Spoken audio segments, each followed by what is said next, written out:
ও মা, তোমার সঙ্গে আমার খুব ইম্পর্টেন্ট একটা কথা আছে। থাক থাক থাক, কাল মহালয়া, তোকে 10,000 বার ডাকবো কিন্তু তুই উঠবি না।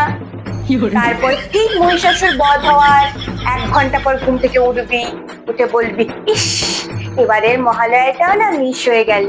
দেখো মা, পরের বারে আমি অবশ্যই দেখবো মহালয়া। কি, তাই তো? আচ্ছা ঠিক আছে ঠিক আছে, এখন আমি কিচ্ছু বলবো না, ভোরবেলা দেখতে পাবে। ঘুমোতে গেলাম আমি। হ্যাঁ হ্যাঁ হ্যাঁ হ্যাঁ, সব আমার জানা আছে গো। যাও তুমি ঘুমিয়ে পড়ো, যাও। যাই, এবার মহালয়াটা চালাই। দেখে তো মনেই হচ্ছে না উঠবে বলে। যাই, আমাকে তো আমার নিয়ম পালন করতে হবে। ওই, ওঠ না, ওই, ওঠ না, ওঠ ওঠ ওঠ ওঠ ওঠ ওঠ।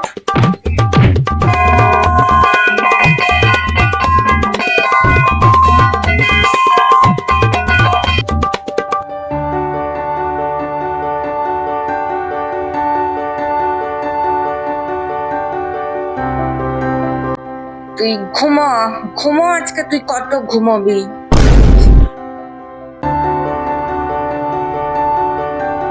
মহালয়া মহালয়া শেষ হয়ে গেছে মনে হয়। তুমি আমাকে ডাকলে না কেন? কি বললি?